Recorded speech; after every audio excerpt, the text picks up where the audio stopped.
Okay, we're live. No fancy intro this time. I didn't have time to set it up. It was a kind of a live stream on a whim. Right. Well, we've been talking about it for days. It wasn't really a whim, but last minute for us, I guess. Adjust my chair. Well, with everything that's been going on, I know. obviously it's I posted a little bit of a short, kind of give people a heads up. But yeah, if you weren't aware of it, if you didn't catch the short, we blew up a transformer. That was the big exciting news this weekend. We're the only building on the pole. We have 3 transformers, and we blew up one of them. Well, technically, the wire did what it was supposed to do. The breakers did what they were supposed to do. The transformer got hot, delivered the power like it was supposed to, and the wire that connected the circuit between the transformer and our building actually melted and sizzled and sparked, and we lost one of our phases for our three phase power. So lots of fun stuff. But AAP, our power supply, Appalachian Power, they were out there within minutes. Like they probably would have been there sooner if they didn't have trouble finding our property. oh dang. So Yeah, it was pretty fast comparative to when I actually put the report in. right, and he probably would have been there faster. As I'm saying, he was our the road that we're on is our address technically doesn't exist. That makes sense. They renovated the town's been, it's a big transit hub for industrial railroad. You have Norfolk Western Railroad that goes through pretty much the center of Roanoke, and over the years, railroad lines have been moved and disconnected and everything else. So our building used to be on the main railroad line, and our building was actually used to load up rail cars, because that's the way our building's actually set up. So the train would actually park right outside our building, and it would get loaded up with materials. But that railroad is no longer there, and that street is no longer there that the road was originally built on. So the power company went to the original address that's still on record for the property, and it was, about a mile, 2 miles down the road was where he ended up. But the guy's from Roanoke, from where, from around the area, so he was able to find it pretty quickly. So, and he jumped up there, changed out the wire, checked the transformer, and was in and out in like 20, 30 minutes, not even. Everything should be up and running now. If you're hosting with us, please let us know if you see any issues. But everything looks good to go. Yeah, I mean we're John switched the computer that we have our monitoring system on, so we're kind of playing with that still. But beyond that, no, I mean the mine should be up and running. Yeah, I don't know what's up with that thing.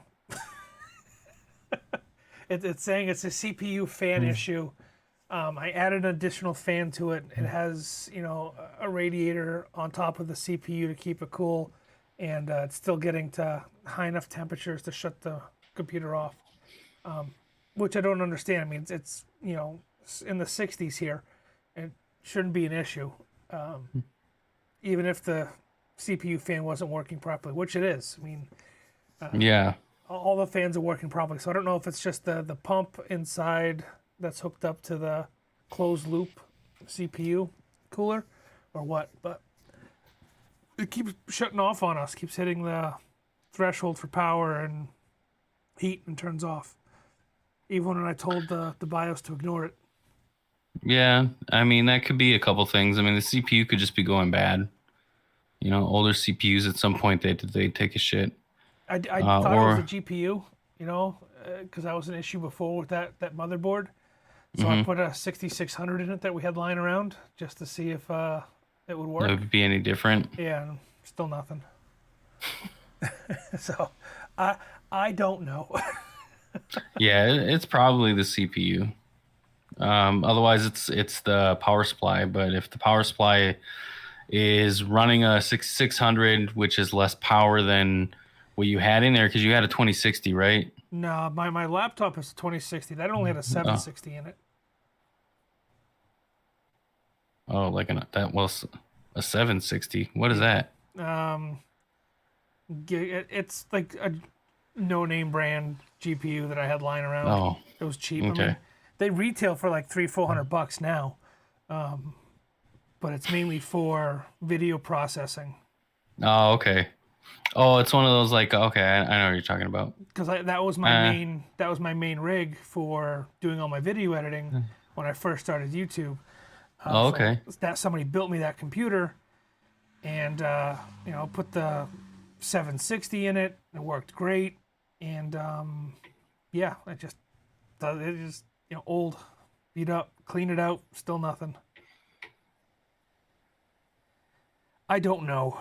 I don't know things. I pretend like I know things, and it works out for me for the most part. But Yeah. oop, Oh, sorry.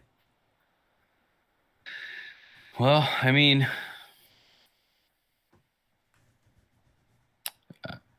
yeah, I don't know what to say. I mean,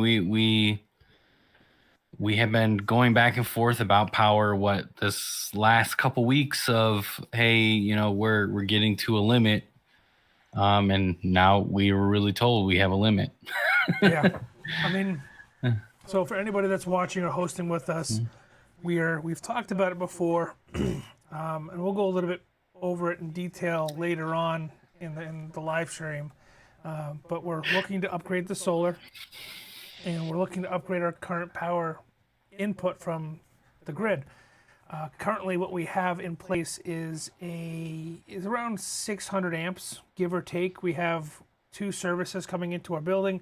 One is 240, your standard, like you'd find in your house, 240, single phase, dual phase, 150 amp breaker, and then we have a 400 three phase 480 coming in for our main power.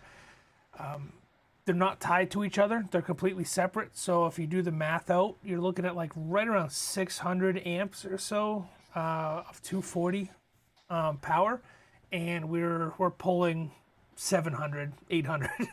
So we're definitely well exceeded the recommended usage for what we have, but we're being safe about it. Everything's on breakers, everything is backed up, everything has fail safes in place.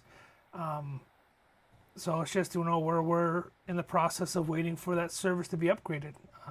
When we do upgrade the service, the first upgrade will be 480, 1200 amps, and we're going to be stepping that down to 240. So that'll give us right around. So let's see.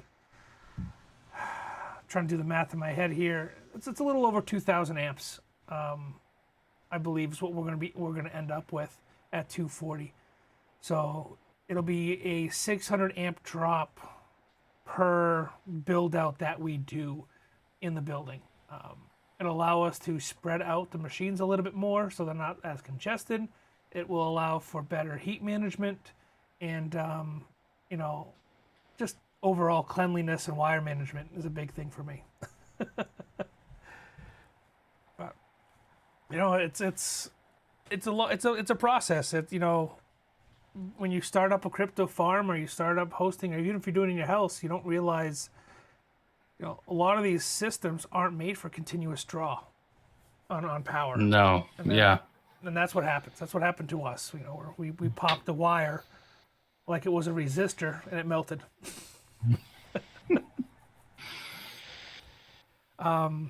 Solar company. We got a quote from Revolt Energy. We have a local gentleman here. His name is Kevin. I'll put his link in the description down below at some point in time. I haven't done it yet, but I'll put it down there to give him a shout out. He's a solar broker. This guy named Kevin that I know, he's actually my neighbor. Fantastic guy, very open, very honest, and has jumped through hoops for us So we're looking at putting in about 2 acres worth of solar panels. It's 468 solar panels. Each panel is 550 watts worth of power. We're looking at like a total annual kWh of 375.5, which is awesome. That's a huge step in the right direction for coastal crypto. It's just coming down to money. Yeah, right. We have the space, we have the facility. It's just about the money now. Yeah. Which, I mean, it's something we're working with or Yeah. trying to figure out. But yeah, if someone's interested in seeing what that kind of looks like, or we potentially have some investors that want to earn something back on an investment, the whole project should take less than 12 months, and we are looking to pay it all back in 12 months. So sit us up. Do you want me to go over the numbers? Or Or do you want to keep yeah, that hush hush? yeah. Let's just keep that with the investors. Quiet. Yeah. If you want more information, let us know. Yeah. It with the incentives for what we're doing, it really makes it a no-brainer for us moving forward. Let's just put it that way. It is a decent upfront value, but with the tax write-offs and the tax rebates and every other solar project that's involved for doing it, because we're not residential, we're doing this on a commercial level. 80-90% of the money that we have to put down comes back to us in the first 12 to 18 months. Yeah. So it was just amazing to see those numbers pop up, which was really cool. So if you have questions about it, or if you want to look, if you're interested in doing solar, whether it's commercial, residential, let me know. We'll hook you up with our contact. He does everything on the East Coast and across the country. He's got contacts. So, we'll let you know. Well, let us know and we'll let you know. But no, it's they're pretty powerful panels. I mean, 550 watts per panel is pretty impressive. Yeah.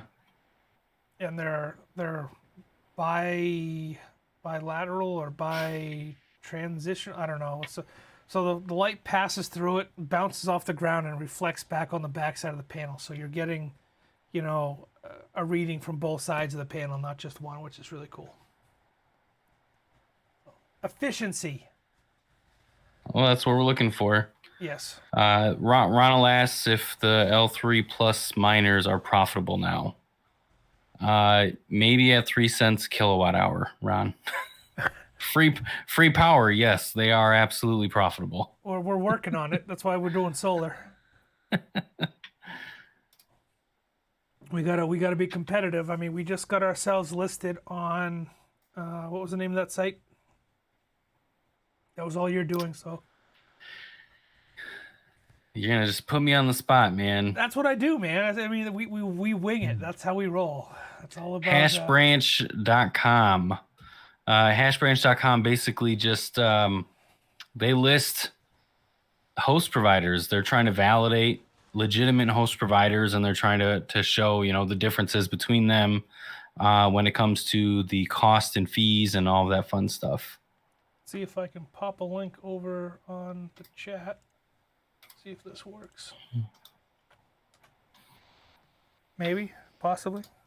Yeah, I'm trying to get Foreman to work again so we can see all of our the mine, but it's not working.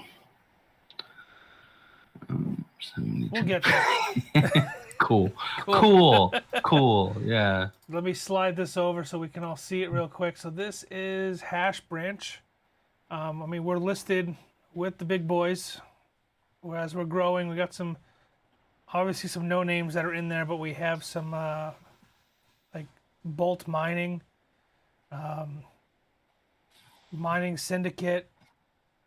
Some of these bigger names, they're out there. We're listed right there with them. Big Dog Mining and then Coastal Crypto Mining. We're not the cheapest, but we don't have any hidden fees. What you see is what you get, and we're on top of it, morning, noon, and night to get machines up and running. There's no waiting waiting around for miners to get set up, or there shouldn't be Yeah, come soon. yeah, getting listed on here and then seeing like basically the list that's already on there. Um, it was pretty eye opening. It shows that how competitive we are price wise. Obviously, again, we are not the cheapest, but then again, we don't have a bunch of random miscellaneous fees that other host providers would have. So it kind of, it, hopefully this opens up a little bit more doors as to people interested in hosting with us. Even though currently with our power constraints, we are whitelisting people at this point, putting them on a wait list.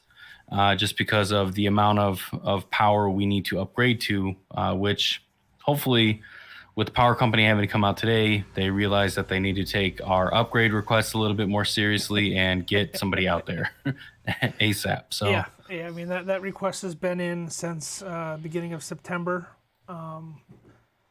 Actually, yeah, August, September we put it in, and it's a time, it's a waiting game, unfortunately. Doing the best we can with what we have to make sure people are up and running and staying up and running for as long as possible. Mark has been talking a little bit, under his breath here, not bad mouthing anybody, but we're both struggling right now getting Foreman online or switching it to a new PC, just because we're trying to make sure that our maintenance or our monitoring system is up and running properly for everybody. It's an API system. It works through a download on a network computer that's hooked up to the network that the miners are hooked up to, and if that computer goes down, the monitoring goes down. So we're just trying to either figure out a workaround until we can get basically a server case built, right? I think that's what we talked about doing. That's yeah, the next step, is taking it off of a computer and putting it on a server, and yeah, making sure that manages everything. That way everybody can log in, check their accounts, see what's going on for their equipment, put tickets in if they have repairs, or, hey, John, I want you to overclock my machine. You start a ticket, and kind of communicate back and forth that way. I mean, Mark and I think we're pretty good about communicating via text or email or chat box on our website, but this will hopefully be a little bit easier for the guys who are hosting with us. yeah. That's the plan, at least, right? That is the plan. Well, obviously, we're trying to make things more streamlined, right? So, the monitoring system that we're utilizing, testing currently, Foreman.mm. You guys can go out there and check. They have a test open, so you can actually play with some of their stuff, their rigs, and see like the functionality of it. We're going to be a little bit more streamlined, just making sure that we get reports out and you can actually see, for those that host with us, basically the power that you're actually using. But yeah, we only charge what you use. Yeah. And then we don't have a problem either explaining too, like, hey, this is how we came to our calculation, because even though like we're trying to get these systems up and running, and I know that we have downtime from time to time, we round a little bit when it comes to just making sure the calculation is in favor of both of us. So we're looking at, in some cases, if we, we're down for 2 days or whatever, a day and a half, right? We end up, just eating that half day sometimes. So that, this is going to help us to where we can reduce that rounding, but also, we do what's best for both of us, essentially us and the client. So I think averaging is better, not rounding. Yeah, averaging. right. Averaging, rounding, and when every time you say rounding, somebody thinks of rounding up, which is in most cases we don't do. So we average, yeah. I like it. We talked about it on our last live stream too. Even with the struggles that we're facing right now, and I think more of it is on our end, not necessarily Foreman's side. But I still like it. Setting reminders, creating maintenance tickets has really been beneficial. and tracking power, making sure that everybody's getting charged correctly. So, but some of the other struggles, I guess we can talk about briefly or go into depth, depending on how far in depth you want to go into it, Mark. I'll let you be the judge. Or if you want to drop some names and, throw them under the bus, per se, since they screwed with us. But running a crypto business and banking is major, major struggle. And yes, it's a little bit on our on our part with the name Coastal Crypto is our registered LLC name. We don't have a DBA. We're working on a DBA. Mark is working on a trademark for us, and but having Coastal Crypto in the name has been difficult, and working with certain exchanges has been very difficult. Do we want to name names about partnerships and how we were treated because we don't use certain exchanges? Well, I think we've already been open about like the exchanges that we use. I don't see why we wouldn't be open with the bank that we used to use. It's not like we're not using them anymore. And it seems like this is the trend that banks are doing, because it's almost as if like I don't want to relate us to what's going on with, someone that's very popular in the news currently, and that also got recently unbanked. But yeah, we got unbanked from a company who currently has a relationship with Coinbase.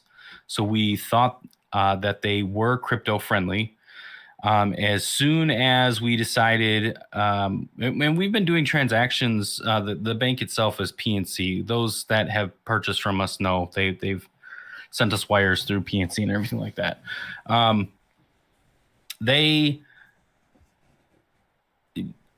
was it? Over the last couple months, since we've only been with them for a few months, we happened to be with a different bank prior, which we kept that account open just in case this happened.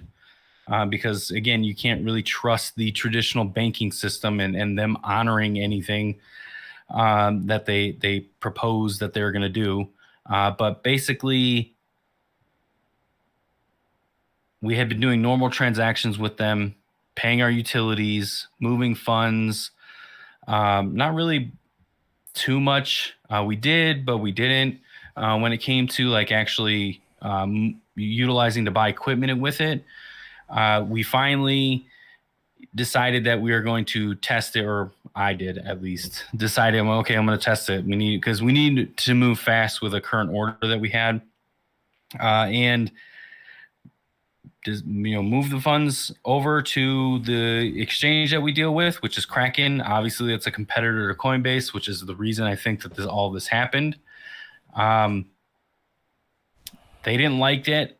They didn't even reach out to us at all. Like, we didn't get any correspondence until after the fact. And then when we did, got a letter from them saying that they closed our account and that whatever funds were in there, we would get a cashier's check for, which we have yet to see still. So yeah, which sucks. Lack of communication is awful. And you just send and the difficult part about it is, as a business, we have to check our funds daily just to see, what's kind of going on with the account. So we noticed it right away, reached out to the original banker that approved our account and got us up and running, which also was a complete hassle, by the way, since myself and John are in two different areas, even though we're both in footprint to this bank. And they really, were too busy to take my call, for one. And then finally, when I did get some information from them, they left it via voicemail and said somebody would just be touching base, which ultimately never happened. A letter just came and they basically said that we were unbanked. I guess when you sign, which, I mean, you read, if you're opening an account somewhere or something, you read, the terms of service, right? Everybody reads the terms of service. Just like we have a right to choose to bank with somebody, the bank has a right to choose to bank with a particular person. And this is kind of what the, JP Morgan Chase is falling on with their debacle and their, which is a way more high profile case than ours, but it seems to be the trend right now with traditional banks. It sounds like. You know, we can read between the lines a little bit and play conspiracy theory if you want, and say, you know, maybe it's a gearing up situation for something that's coming down the line. Hmm. You know, more of a institutionalized cryptocurrency from, you know, the Fed or something, and Yeah, I don't know. kicking everybody to the curb. Who knows? But it's not just Tinfoil hat. PNC we've had issues with. It's been other banks. It's been credit processors. It's you know, enough to really put the hold on you, to make you feel like, you know, you're not worth a damn, and you know, make it really difficult for small businesses to get off the ground. You know, Mark and I did this and started this business to give back to the community, to give back to the crypto space, to help people not get ripped off, to not be scammed, and you know, trying to run a legitimate business. You know, we're doxxed, we're, you know, everything is registered, we're doing everything by the book, jumping through all the hoops, even when the hoops are ridiculous and lit on fire and over a fish, you know, shark tank. We're doing it. We're making sure we're you know, jumping through those hoops, and we're still getting kicked to the curb. Yeah. And it sucks. So John literally had to drive 3 hours to sign a signature page. yeah, And now, single page. It wasn't like a book. No, it was one single piece of paper. yep. And now we can't even utilize the effort that he put in for that. So I mean, that's unfortunate. Yeah. We liked PNC too, Ronald. That's why we chose them. You know, it was a better option than some of the other banks that were out there. Unfortunately, they didn't like us enough to keep us around. Yeah. Yeah, the power line definitely dipped on us. So It yeah, vaporized. It turned into nothing. melted. I'm actually really impressed by the power company Yeah. with submitting in. You know, what there was a good maybe half an hour where via text message, me and John were basically just giggling because we're like, we did this, like this happened, like this shouldn't happen. There should be more than enough power there. But then, you know, so it's, you know, we're laughing at the situation. But as you know, we're laughing at the situation, I put a request in saying, hey, our power's out.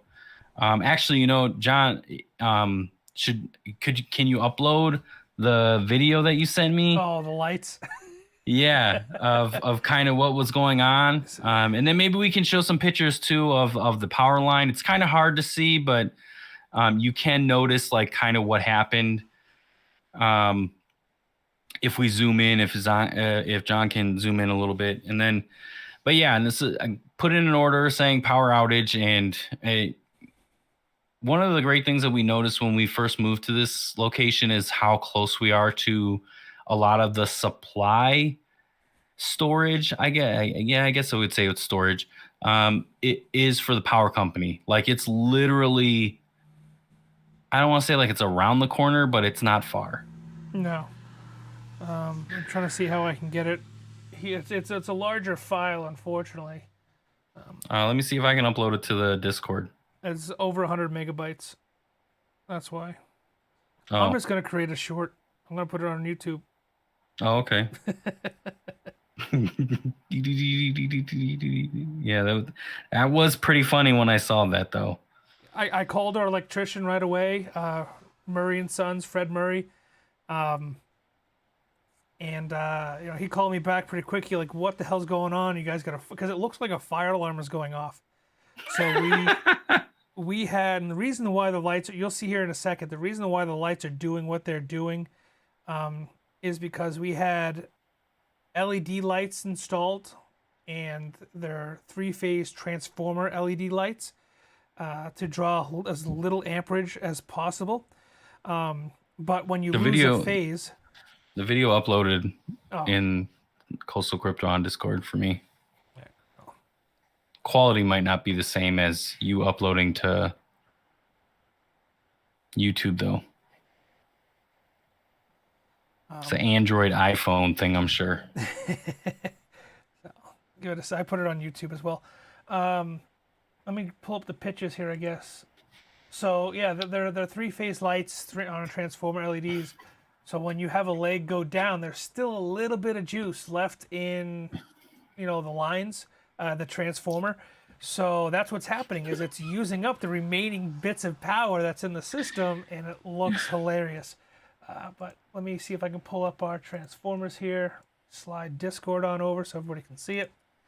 So these are our 3 transformers. We're the only building on this pole. Each transformer is 0.25 Oh, megawatts. 0.25. What's that? I thought they were 0.75. These ones on the outside are 0.25. Yeah. I think this one on the end is 0.75.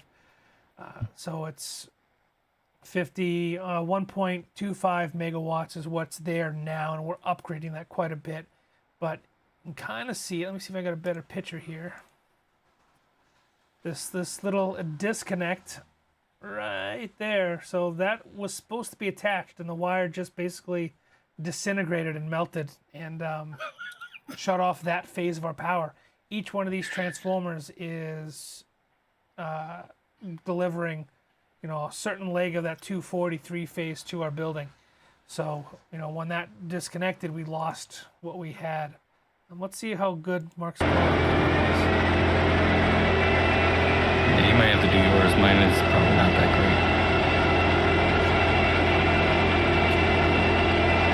great. See if it uploaded already.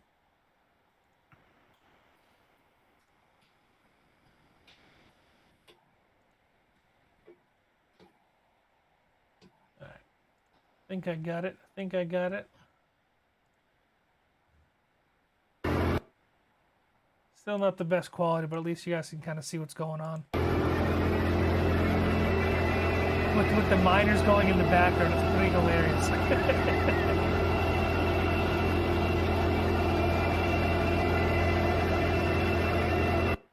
But yeah, that's what I walked into when I walked into the building and tried to turn the lights on. I thought I was having a seizure.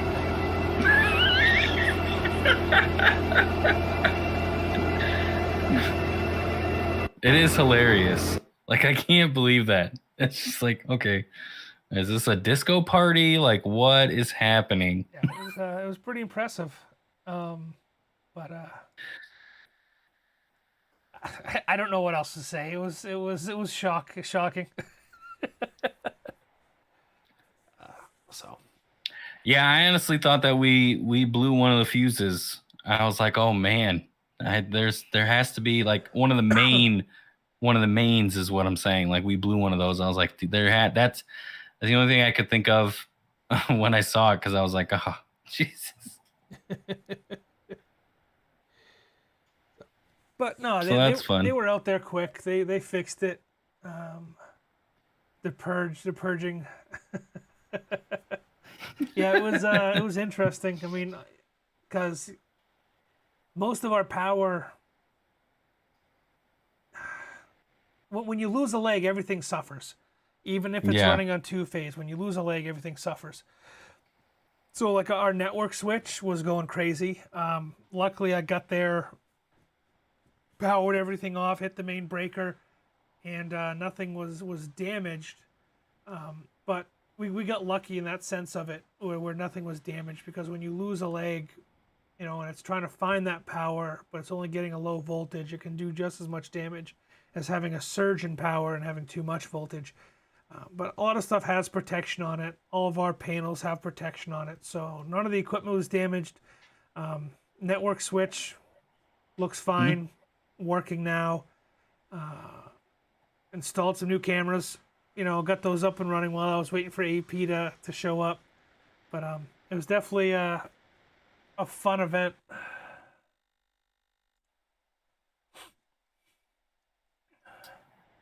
Mark's getting yelled at. Yeah. What'd you do now, Mark? Just name it. So did you address Eris's? He's like, what was the reason it blew? Which we kind of talked about earlier. We're running too many amps. Yeah.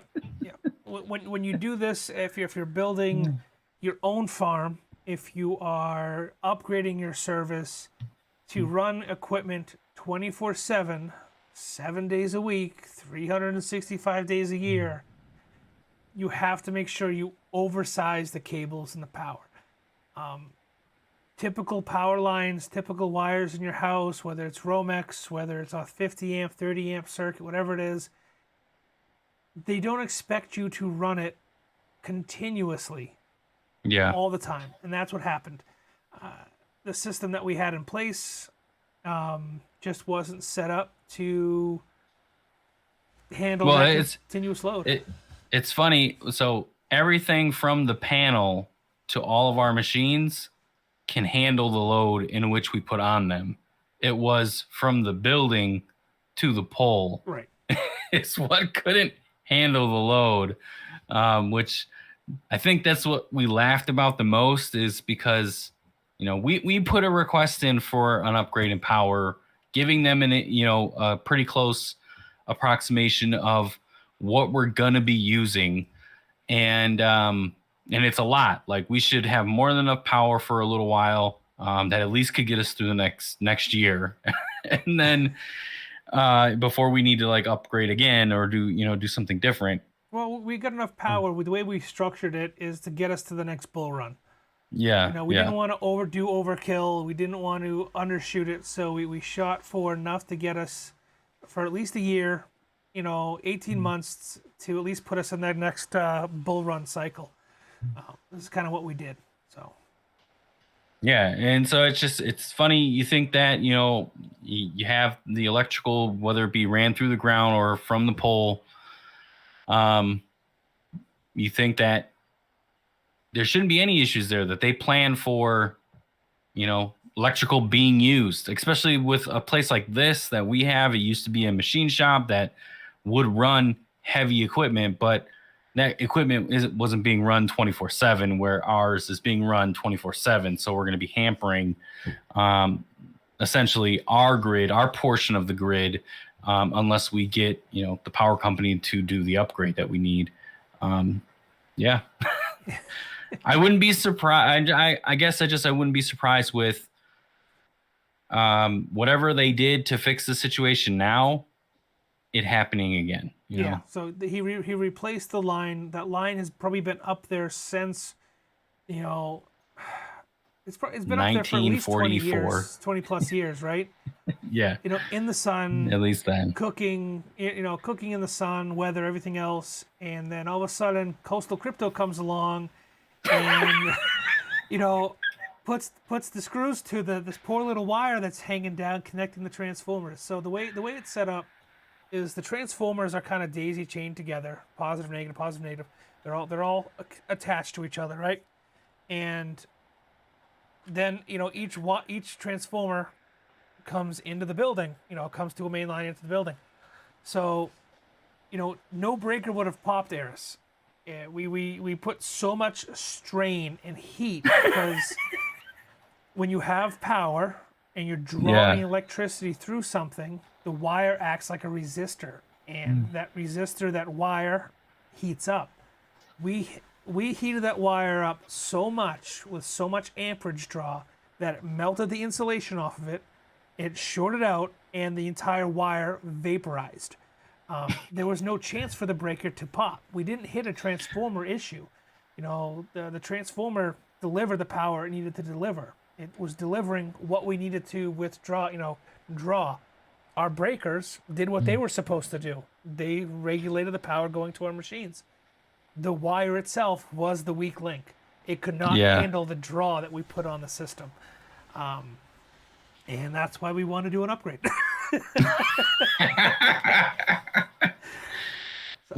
So yeah, I mean, which we've kind of said multiple times, like everything from the main panel or even our sub panel, which technically is just another main panel because it doesn't go back to our real main panel.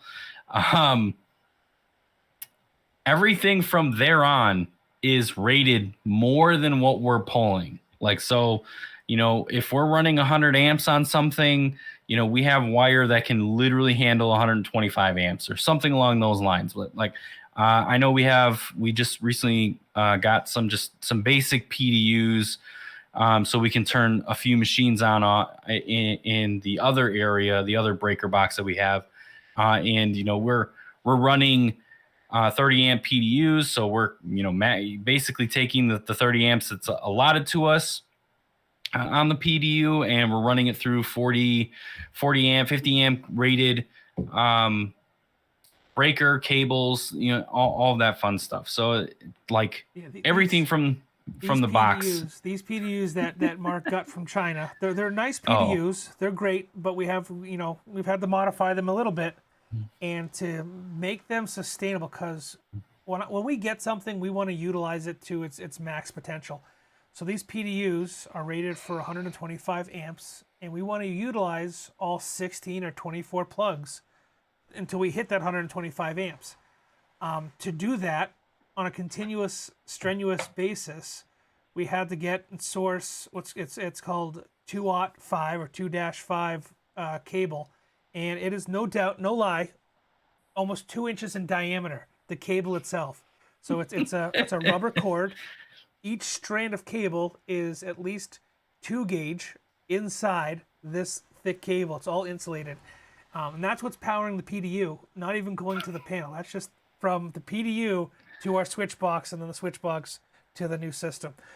So we're over engineering it so we don't have issues like this inside the building. I have another picture here. I'm going to upload it to Discord, see how fast I can do it. And thank God, we were so lucky that this pole is 150 feet, roughly 100 feet away from our building, because it scorched the ground around it.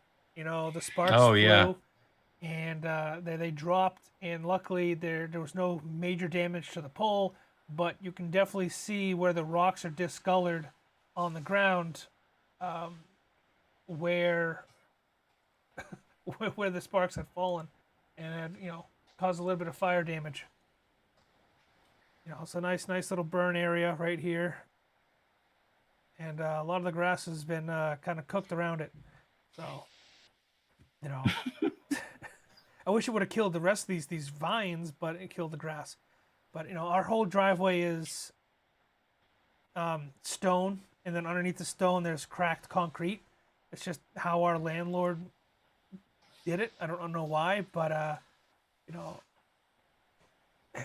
it saved us a little bit. So I'm not complaining right now.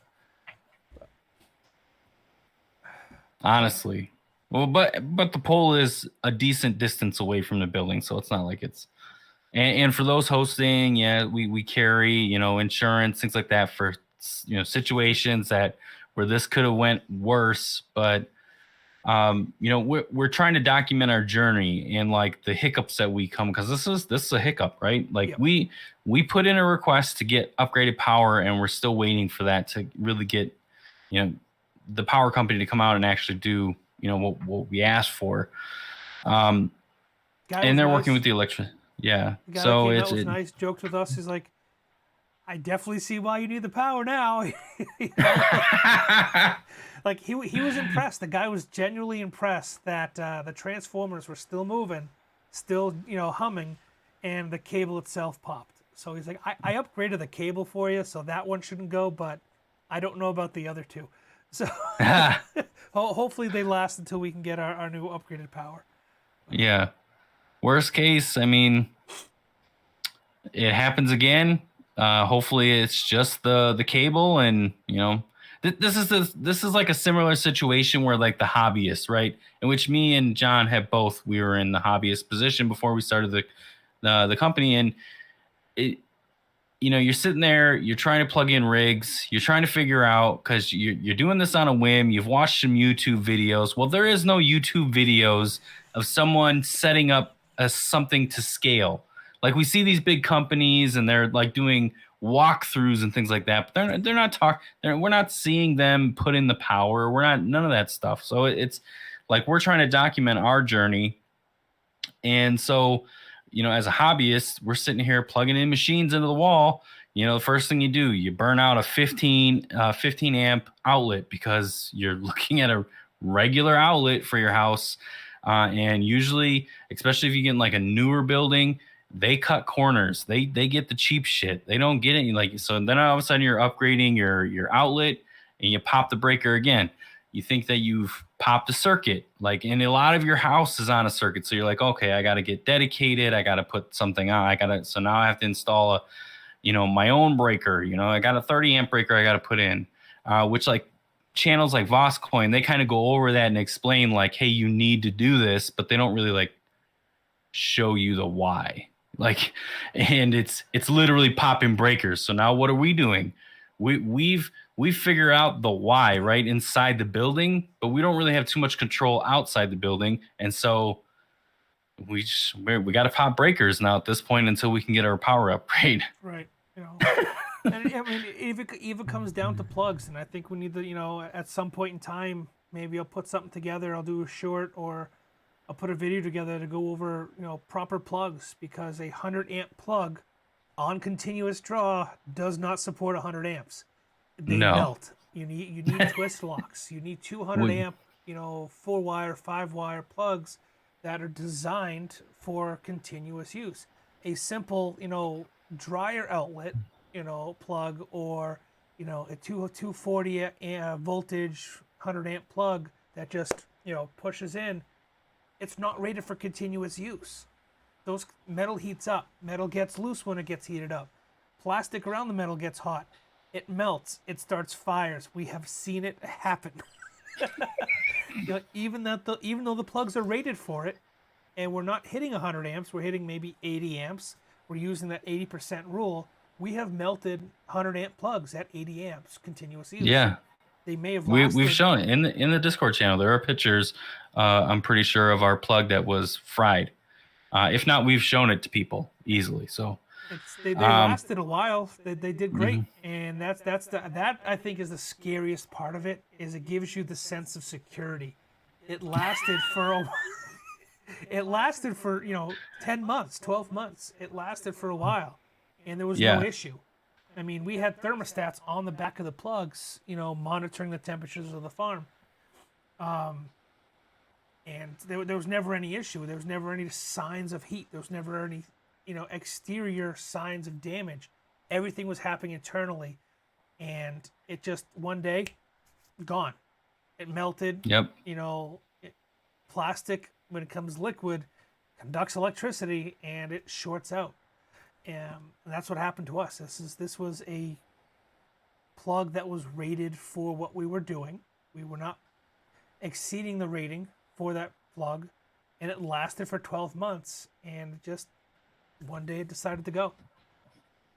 Connection got loose, and because the connection was loose, there was a little bit of gap between maybe a contact inside, and it got hot and melted the plastic and shorted out. So be careful, especially the guys that are trying to hot wire their hot water plug, or their dryer outlet, or their stove outlet, or whatever you're doing at your house to get some miners going. Spend the extra money, do it right.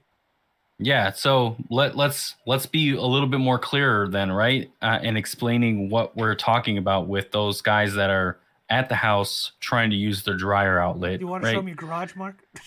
I'm not going to get up and go walk around, but so basically you need to get a dedicated line. Now, is this going to work for people that live in an apartment or things like that? No. If you rent, you're going to have to get your landlord's approval, things like that.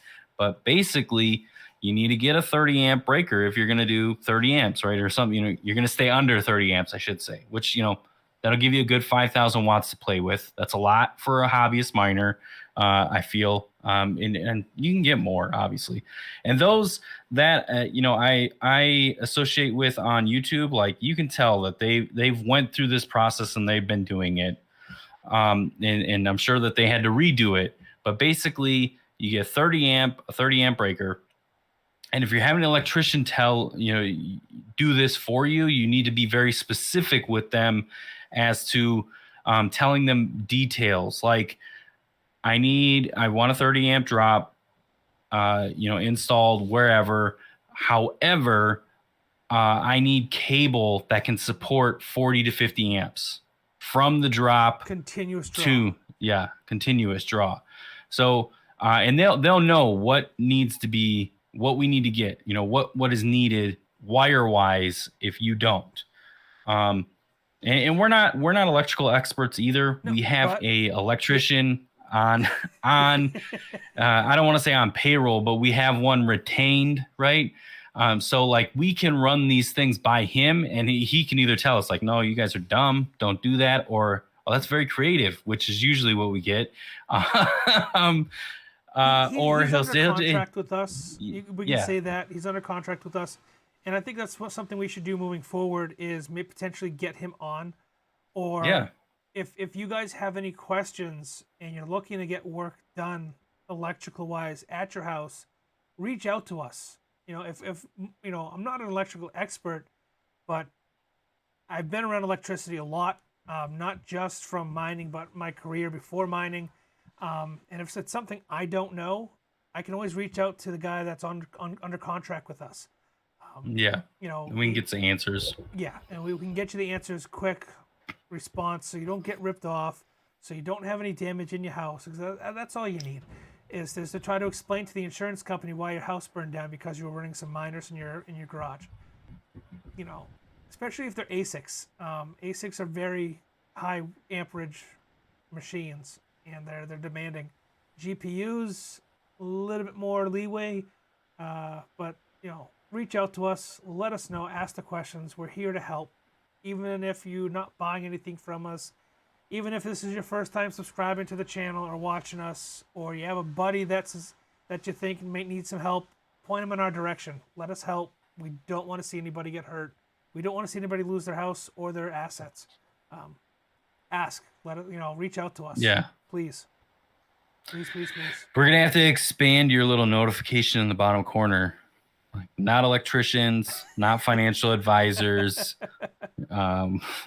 just two guys on the internet, trying to middle through this. But yeah, so, we're going to document our upgrade once the upgrade really truly starts. So you guys can see that. We're trying to figure out, we don't know what cost wise is going to be for our upgrade, which, yeah. Well, I can tell you about the upgrade. I won't go into solar, but the upgrade alone, we're looking at between $60,000 and $75,000 just to upgrade our service from what we are to where we want to be, and that's just under three megawatts worth of power at 480 volts. The big ticket item for us will be taking that 480 and putting into a transformer. That transformer is going to be the big ticket item for a lot of people if you're trying to do this kind of setup. It's not the wire. Wire's expensive, yes, but it's the $40,000 transformer that's gonna really kick you because you need that. You can't do it without it. People say you can, but you're gonna lose it. You're gonna lose your amperage. You're gonna lose the efficiency. You really need to do it right. Get the proper. Yeah, we got it. Electrical cabinets. Like, there's a lot more costs than just getting an upgrade. Yeah. We have a question here from Jet. Where would you recommend buying C19, C20 cables? How many do you need on footage? Yeah. So we actually have quite a few at the mine. So if you do want some, feel free. They are the iron store, I think. But they're the thick guys. So they're what, I think 16 gauge. That's basically, you want, the bigger the gauge, the better. Yeah. So the bigger the gauge, the better. That's what I would really focus on. Lower the number, thicker the gauge. Yeah. Lower the numbers, thicker the gauge. You do not want to be running, especially ASICs, you do not want to run them like on 18 gauge wires or 18 gauge plugs, C13 or C19 period. It's not safe. It can be done, but then we get back to that continuous draw. And most, something 18 gauge is not rated for continuous draw, even though those are the type of thicknesses that Bitmain will provide with their power supplies and things like that, which is unfortunate. But But yeah, Don't let look us at the know. voltage rating. Yeah, let us know. We have some jet. So if you need, even if it's just one, just let us know again. Um, we have bought through Amazon, which is another place you can go. Again, look for the gauge size. Like 16 gauge or lower, or 14. I think 14 is what we have, right? Yeah, 14 is really yeah. 12, That's 14, and 16 are typical yeah. for those cables. You can get 10, but they get real thick, and it's They get really expensive. yeah. Yeah. 12, 14, 16 is where you want to No, be. I think all the C19s that we have are 14 gauge, if I recall correctly. I have to go back in our order search and things like that. But yeah, look for Gauge. Triplite is a very good company on making wires like that, which again, I think we have quite a few of the Triplite, and then there's another company that's called like Ironstone or something along those lines. And their cables are really good. I like them as like an off-brand, generic prescription brand. Yeah, we would like to get our own branded cables. So. Yeah, at some point, everything down the road, everything coastal crypto. But no, we got a few if you need them, but you can get them on Amazon. Again, gauge is more important than the actual brand. Obviously, if it's a no-name brand, I would be skeptical and maybe do a test order first and split that wire apart to make sure that it's actually 14 gauge or whatever, because that obviously happens a lot with the PCIe cables. Send us the link and ask us. Hey, yeah, what is exactly. this worth? There you go. Then you don't have to spend any money. We can tell you no. But Triplite, I think it's Iron Gate. I can't remember the iron. It's not Iron Mountain. That's something completely different. But it's Iron something.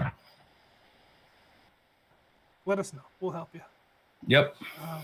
Changing gears here a little bit. Congratulations to Mark. We didn't talk about this in the last live stream, but Mark and I both still hold Titano tokens, auto staking, and Mark won the lottery. Congratulations, Mark. Yay! It was a whole $1,500. I am still hodling it, so it's no longer $1,500. But I have a plan. Yeah, I've already talked to John about the plan. We can kind of go over it here too. I don't know if we should really give the plan out because I don't want other people doing it. But we're a lower YouTube channel, so it may not affect anything. So it's up to you, John. I'll leave it to you if you want to do that or not. I don't think we need to go into the odds of it and the math that we've done. If you're a smart enough individual, which I know many of you are, you can go to the Titano page and you can poke around on the lottery and the play page, and you could probably figure this out for your own. But I have a couple 100,000 tokens myself. Mark is approaching 1 million. And I think we have a couple 100,000 with Coastal Crypto too. So we're just going to pool everything together and try our odds that way. Let's put it that way. I think that's a good way of talking about it without giving away too much information. So, let's kind of go back just a couple steps. So I won that lottery, right? And so I have been hodling to accumulate enough to where we can combine our efforts and put things in. So not technically, I do have well over 10 million Titano right now. That won't be for very long. I'm going to wait until we settle our transaction and put things into Coastal Crypto. And then at that point, we're going to play the odds and see what that does revenue wise. And that'll be fun because capital gains. But we've done the math. We've kind of talked it a little bit over, and we feel like that might be advantageous. It's worth the risk. I don't know if it's capital gains. If we put it in under Coastal Crypto, it'll be a owner draw. Oh yeah, maybe. Mark and I have been going strong. Neither one of us have taken a single paycheck from Coastal Crypto since we started. Not to say that we're saints or anything, but it's getting tight over here at John's house. So yeah, if we can win Titano a few times in a row, I'll be happy with that. The lottery. Yeah, right.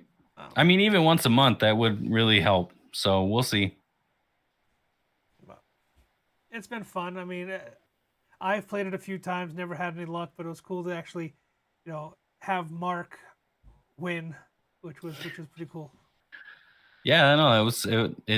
I was surprised. Now, I will say this: when I put in initially, because I have been accumulating to try to do this, to try to figure this out. Like, okay, well, how much will it take to? Because it's all a numbers game. When you look at these kind of these tokens, things like that, and how they set everything up, it's all a numbers game. So it's like, okay, well, how many might actually get us there, right? So I got to the point to where I felt like the odds were more in my favor than not. I put in, right, and I just I watched it, and it took a few weeks for it to actually happen. So patience is key, hodling, all that fun stuff. Yep. And at the end of the day, it paid off. And so now Unfortunately, we're right gonna, after that, the Binance got hacked. yeah, right. It literally days after, I couldn't even, if I wanted, because I was going to actually withdraw and be like, oh, I'm done. This roller coaster's over. But then Binance got hacked, froze everything. I spaced because I was up by family at that point, and I was like, okay, well, and so now I devised a different plan, and we're holding to traditional crypto and trying to get rich. Yeah. One shitcoin at a time. I think you posted or reposted somebody's tweet about investing in 2017, how he took 17,000 and turned it into 1 million, investing in a handful of tokens. That's everybody's dream, I think. It's just finding the projects that are going to make that jump. There's a YouTuber, Jesse Markle is his name, I believe. Okay, I yeah. don't know. His goal was to make $1 million in a year. It took him a little longer, but it wasn't really until he started doing crypto investing and DeFi investing when his net assets really jumped. You just got to research and do your best due diligence and get in and get out.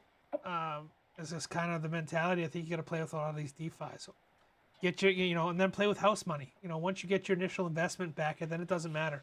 Then you can just roll the dice and gamble a little bit riskier once you get your initial investment back.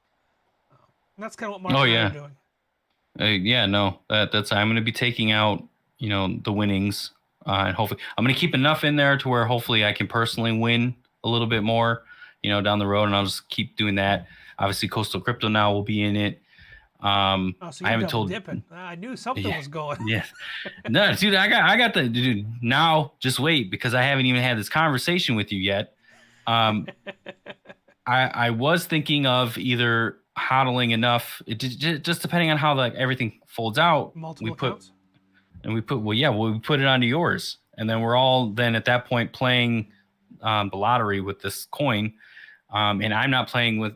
This was all done with Titano money, not Mark's money. So that's that's my money. With anybody's money. This is all done with Titano money. So I the gears are spinning now at this point, and I'm just trying to figure out how the best way to capitalize on it while we still can. Because if you watch the history of this coin Titano that we're talking about, like it literally, since the crash, has gone to almost nothing. But the thing is that a lot of these lottery schemes, if you win, it's a good chunk of change. Like $20 is $20. People are still playing. It's still an active project. Yeah. Which is cool to see. There are some other ones that I've got my eye on, like Drip. Drip is a new one that I've kind of been watching. But again, since the Binance hack, a lot of these DeFi or staking coins are kind of taking a back seat to more traditional stuff. Yeah. And so once I pull my initial investment out, which I at this point hope it's going to be more than that. It will be because I'm pulling out here pretty soon. But I'm going to put that in. Guess where it's going? It's either going into Doge or it's going into Bitcoin, because that's our money makers, right? I don't want money makers, but that's our value. Like if we're hodling something, we're hodling those two coins regardless, because we believe in the future of both. So John needs to do a better job of doing that.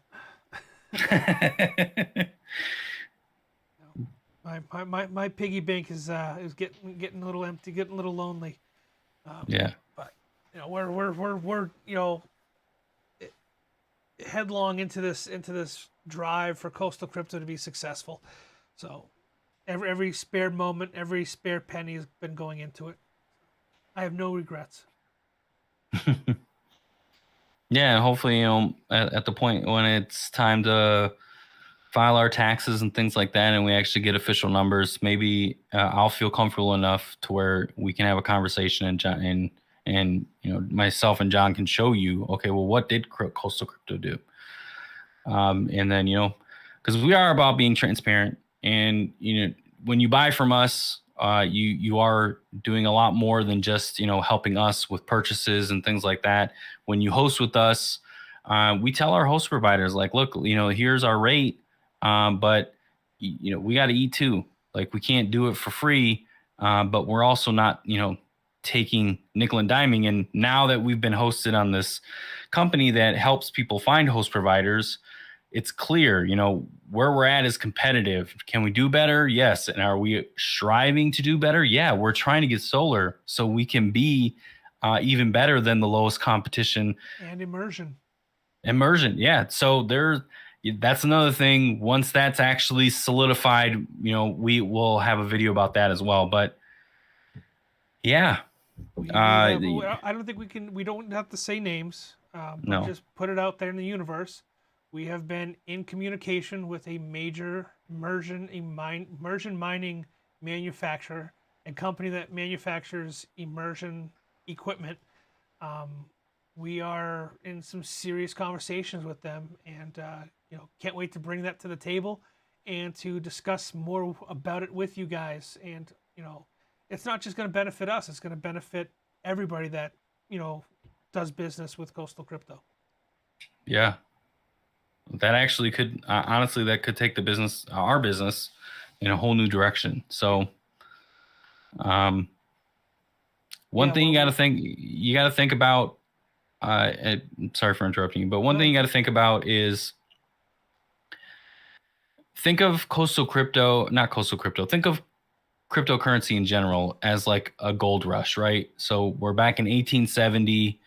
Everybody's moving to San Francisco. They're trying to get into those mines, and people are trying to find those big gold nuggets, right?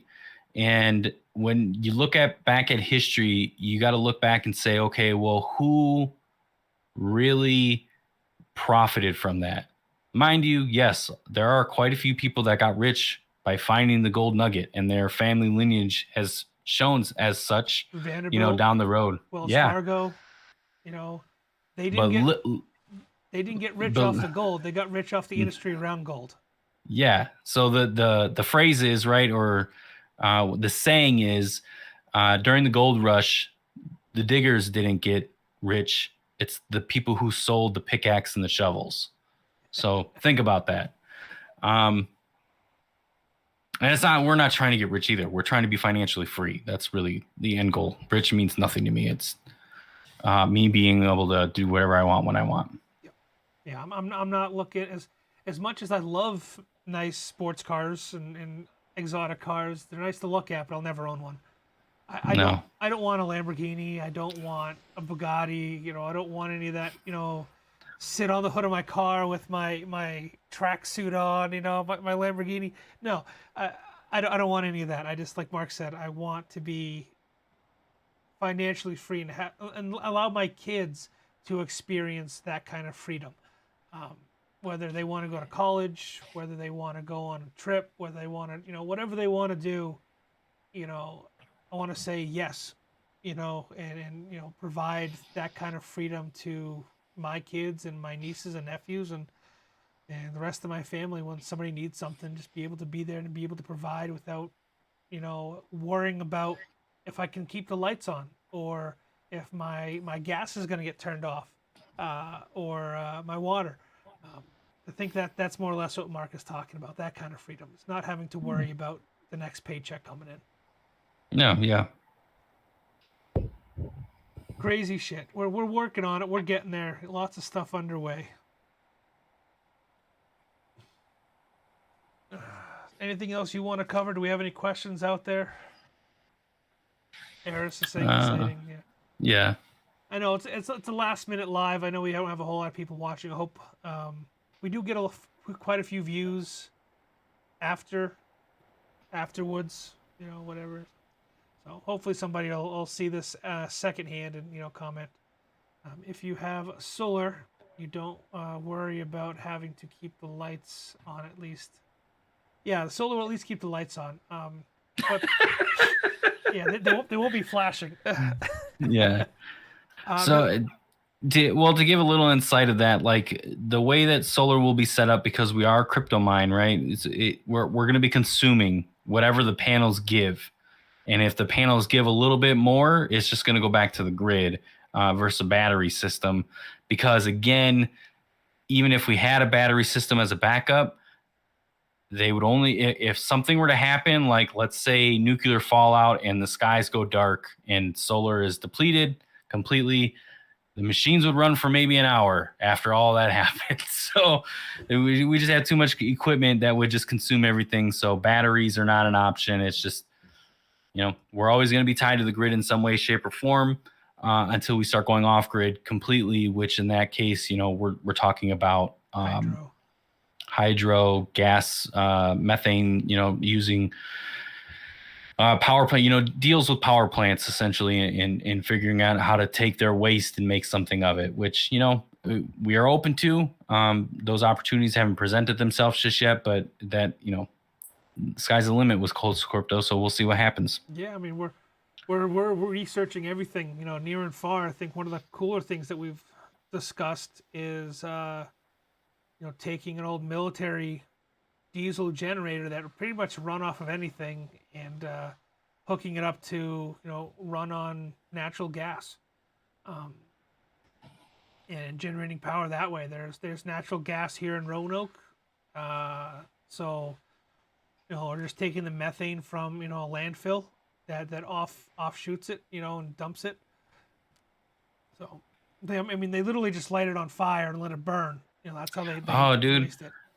I owe you a YouTube video. Because I remember last time I was out there, I was trying to talk to you about these pumps that are like theorized from the Egyptian pyramids. You talk about the siphon system?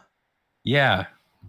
Supposedly that's what the pyramids were built for, is to take water and bring it to the city. Nobody wants to believe that. Aliens. But yeah, but I wanted to show it to you because maybe that's something that we could work on down the road. I brought that up while we were talking to the solar guy, but we're looking for other options, dude. And in green power obviously is one of them. We are on a grid right now where the power is pretty clean. There's a hydro plant within, not walking distance, but it's not far. It's in county. It's in the city. It's yeah. Over a mountain and through the woods, and you're there. Yeah, and we're researching everything. We found or was brought to our knowledge of a facility in Chicago that uses the Chicago River to cool their immersion systems. Shh. What? We haven't signed an NDA yet. Well, don't fucking ruin that was. I want to say that was probably the most eye-opening and intriguing thing I've seen, and the fact that no one knows it's there, right? No one knows. City, it's somewhere in the U.S. We think it was in the U.S. Yeah, they had an inlet, an outlet, and a major river, and it was pretty cool. Yep. It had to be at least 500, 1,500 feet away from the building. I mean, that's a long way to pump some water in and out just to keep some machines cool. Well, I mean, all the buildings, all the skyscrapers, if their water system is based off of the Chicago River. So I grew up in the Midwest, basically 45 minutes from Chicago, and knowing a little bit about the area. But yeah, so a lot of the building, all the major commercial buildings that are down there, you're talking about like not their waste, but like they utilize a lot of the water from the river and then bring it back out Yes, instead of for using a different things. dry air system for Yeah. AC, they use like a water system. So Hmm. what it does is it takes the water and it basically dumps it on top of a dome, and it saturates a cloth or a filter system, and then fans as the water evaporates, it cools and condenses the water for the AC units, and that's how you get more efficient, energy efficient AC for some of these larger buildings. Boston does the same thing, but a lot of our water, if you're not close to the Charles, you're pulling in seawater, and seawater doesn't do so good with some of the old, cast iron pipes. Yeah, exactly. No, some cool stuff we're looking at. I definitely, I would love to do something solar. We are so close to a water source that whether we do the siphon system that Mark is talking about. So the system that Mark is talking about utilizes gravity. I'm going off of memory here from like fifth grade science fair, right? Gravity and a vortex. So you're pulling water in upstream from wherever your water source is. So it's using gravity, it's pushing it through the pipes, and it's basically looping it. And on the downside of that pipe, there is either an inline turbine creating a vortex, or you have a wheel system that is as the water passes through, it's spinning a wheel. And it's just using pure gravity coming in, going out, right back to the river, and giving yourself a continuous source of power. As long as the water doesn't dry up, you have power 24/7, which is a lot more beneficial than solar, which you're limited to when the sun is out. Yeah. I love Well, when hydro. there's light. You know, Yeah. I, When so I mean, I was making hydro generators with old washing machines when I was in high school. So I love hydropower. I think it's the coolest thing. A lot can be done with it, and hopefully someday soon we can implement it to our facility. yeah. No, I think So that's it. I think that we need to focus on foreman for a yeah, minute, and then from there yeah, let us, like John said earlier, hit us up with questions. would you guys Ooh, recommend spray foam insulation for soundproofing? Closed cell only. Closed cell spray foam only. Don't go with the open cell. Open cell expands. It creates a lot of bubbles, a lot of air pockets, which is fine for your attic or closing up a space. But for what you're doing for sound deadening, you want closed cell spray foam. Is what you want to use. we've had actually a lot of luck with those panels. They're rated. What are they rated? Like R10, I think, or something like that. Yeah, I don't. But you can get them from Home Depot. Panels are very, it may be an inch thick or maybe a half inch they thick. have them in different thicknesses. Yeah.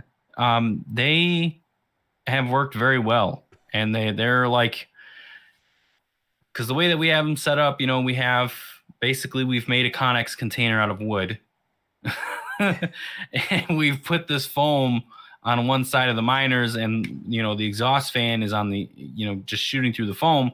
This thing keeps the heat in this area, so it can be sucked out by the fan. And again, they're like an inch thick at most, and they've worked very well. So, but Yeah, spray I foam, think we're yeah. using half inch actually right now. Oh, there you go, half inch. Yeah. I don't know. I need to go back to the mine because it's been a minute. What else we got? Because I spray it and I didn't know which one would work better. So closed cell is what John's saying. Yeah, closed cell works better for sound deadening, and it's a little bit safer, especially around animals, kids, in the air, everything like that. A lot of construction companies are getting away from open cell spray foams. They're going with closed cell just because it's a little bit safer, and it's got a higher fire rating as well. just in case, you know, you're getting up to those higher temperatures for a flash fire. You know, the chemicals that are in these spray foams to make them expand are flammable. When a room reaches a certain temperature, spray foam can just ignite. So, you know, make sure you're getting, Yeah, you I know, don't mean high to enough, laugh like that, but it's like, wow. high enough, you know, temperature rating. Make sure that you're getting something that is, you know, closed cell, like I said, and you know, just be careful. You know, don't spray too close to miners. Make sure you wear a mask, and good luck. So it works. I mean, are the Conex containers that we're looking at, when we get to that next step, and we're ready for Conex containers, we're looking at Conex containers that are already insulated or are ready for insulation for that reason, for sound deadening and for heat transfer. You know, metal sweats when it gets hot and cold. We want to eliminate condensation, so we want to have something that's insulated, and we want to, you know, knock down the noise and stop the sound vibration, not just prevent it from getting into the farm, but we want to prevent it from getting out to the neighborhood or out to the industrial area that we're in. We want to keep our building as quiet as possible. So, you know, creating that dead zone is definitely important to us. See, you got me going on a tangent with spray foam now, Jet. Thanks. Just trying to figure out before you bias this minor. Yeah, Yeah. I understand. Dude, I'm telling you, the spray foam is good for how John was saying, but if it's just simply to make sure you're directing heat in a certain way or just keeping things insulated, take a look at those panels first before, because they're cheap. They're very inexpensive, and one panel could literally do, like, you know, depending on if you have it in a shed, or, you know, I don't know what your setup is, but they've worked for us. Yeah, they're a couple different brands. You have, you know, the Pink Panther, the Owens Corning formula. A little more expensive. It's like 65 for like an inch thick piece, but it's 4x8. I'm trying to see show you what we use. I'm on Home Depot. I'm on the Home Depot website right now. I'm pulling this up so you guys can see. RMax, I think, is the brand we use. It's mid grade. It's not like Owens Cummings, which is like high end tier stuff. Because we're cutting it. We're cutting slots in it for the miner, so I don't want something that's going to be too difficult to do that. So we're using this stuff here. This is the Pro, you know, whatever it is, 8, you know, half inch right there, half inch. So it's 8 by 48 inches, 4x8 piece, half inch thick. Cut it into whatever pieces you need. It's fire rated, and you don't have to worry about, you know, spray foam going everywhere and over expanding. So if you have the room for something like this, this is kind of where I would go. And they do have thicker material too. So we're using the half-inch material, you know, this top one, but they do have thicker rated material all the way up to 2 inches. So it all depends on what you need and what your needs are. I like this one because it has a reflective side on the back.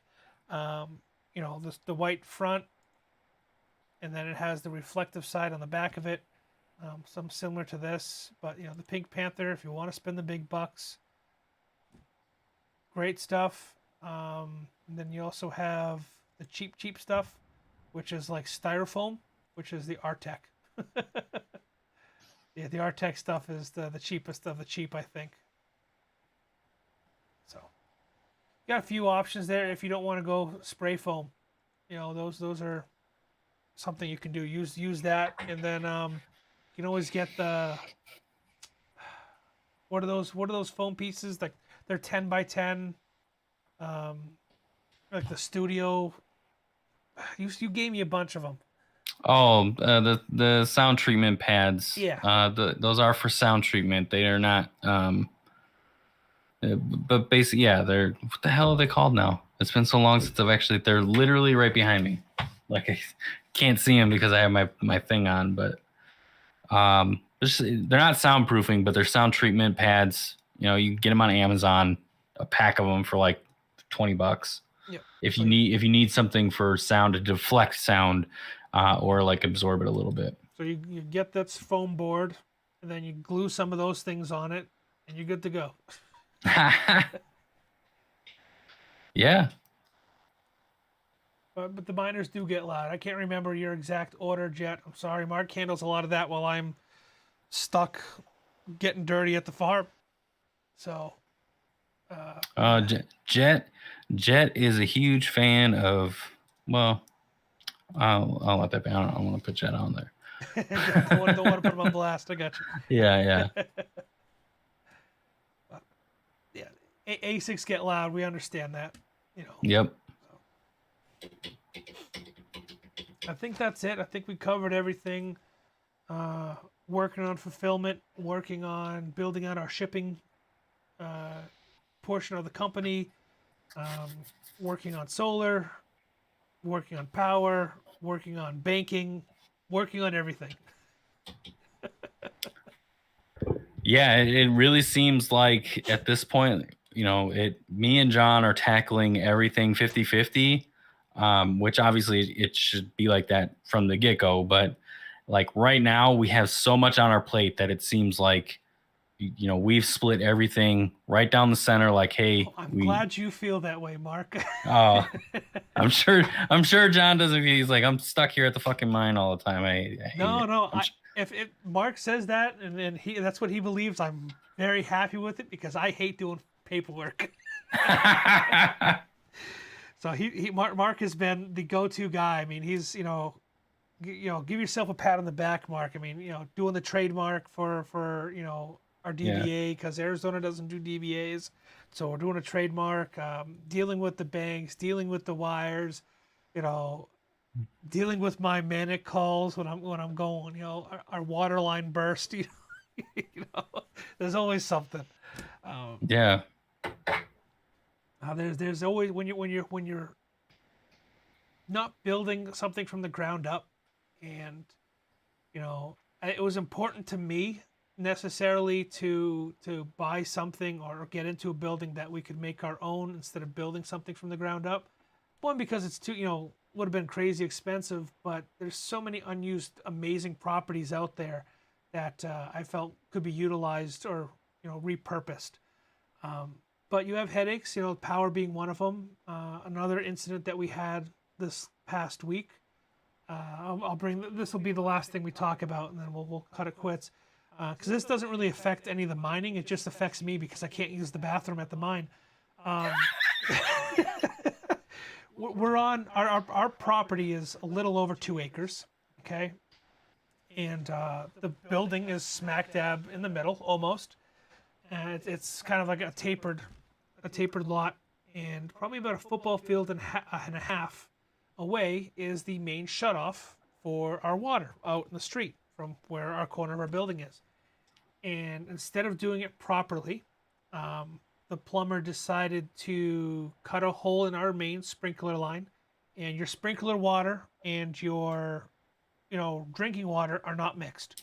They're nasty. The sprinkler water is nasty. It's the same stuff that comes out of the fire hydrants. They put anti-corrosion stuff in it. It's gross. So somebody took out our fire hydrant on our property, which we didn't know about because it was buried in the grass.